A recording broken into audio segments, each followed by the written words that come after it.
2-3 రోజులు ఏదైతే పోనీ ఇందాక మీకు చెప్పిన కలర్ చెప్పిన ఆ 2-3 రోజుల్లో చెక్కులు వాళ్ళ చేతిలో అందాలి. వాళ్ళ కుటుంబానికి వచ్చి వాళ్ళ ఉద్యోగం ఇస్తామనేది భరోసా ప్రొసీడింగ్ ఇవ్వాలి. అది దాని అన్నింటికి కూడా రాతపరకమైన ప్రభుత్వం నుంచి ఒక ప్రొసీడింగ్ ఒక రిలీజ్ రావాలి, ఉద్యోగం రావాలి. వచ్చినప్పుడే ప్రజలు నమ్మకం ఉంటుంది. కొద్ది రోజులుగా విశాఖలో వరుస ప్రమాదాలు జరుగుతూ వస్తున్నాయి సార్, ఏ రకంగా చూడొచ్చు అంటే ప్రమాదాలు జరుగుతున్నదాన్ని ప్రభుత్వాలు ఏంటంటే ఎందుకు వస్తుంది ప్రమాదం, ఆ ప్రమాదాన్ని దానికి ఉన్న ఏ కారణం వల్ల వచ్చింది, దాన్ని ఏ విధంగా మనం అరికట్టాలి అనేది దృష్టి పెడితే అవన్నీ అయిపోతాయి. జరిగితే జరిగింది అని నిర్లక్ష్యం ఉంటే ఒక దాని తర్వాత రెండో వస్తుంది.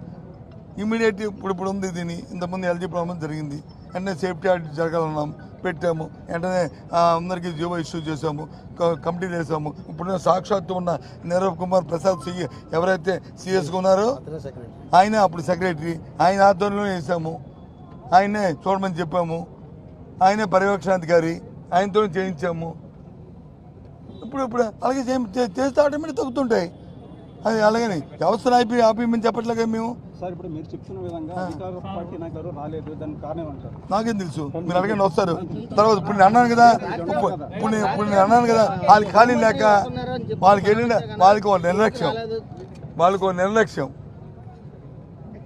నిర్లక్ష్యం నిన్న జరిగిన ఎన్నికల్లో వాళ్ళకి వచ్చిన ఇది చూసి ఏ రకంగా తెచ్చుకున్నారు అవి చూసి వాళ్ళకి వచ్చి ఎక్కడ ఉండవలసిన అక్కడ లేవు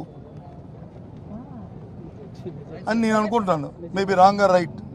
లేకపోతే ఎవడో నవ్వుతాడండి, సామాన్య ఇక్కడ వచ్చి చూడకపోతే ఇది మానవత్వం ఎవడో చేయాలి కదండి.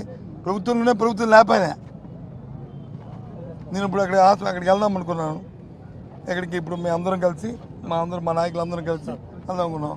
పోలీసులు అడిగాను, లేదండి ముఖ్యమంత్రి గారు వస్తున్నారు, దాంట్లో మనం కాంట్రవర్సీ ఉండకూడదు, వాళ్ళు వెళ్తున్నప్పుడు వచ్చి పోలీసు దానికి సెక్యూరిటీ వ్యవహారం ఉంటాయని, సరే వాళ్ళు వెళ్ళిన తర్వాత వస్తామని చెప్పాము. అంత ఉందాక పరిస్థితి, అందుకే నో అని అనలే కదండి.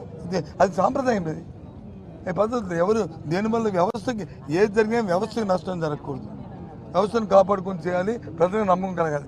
పర్వాలేదు, ఈ వ్యవస్థ ఈ ప్రభుత్వాలు ఉన్నాయి, పర్వాలేదు. ప్రభుత్వం అంటే వ్యవస్థ మీద నమ్మకం పోతే ఎలాగా?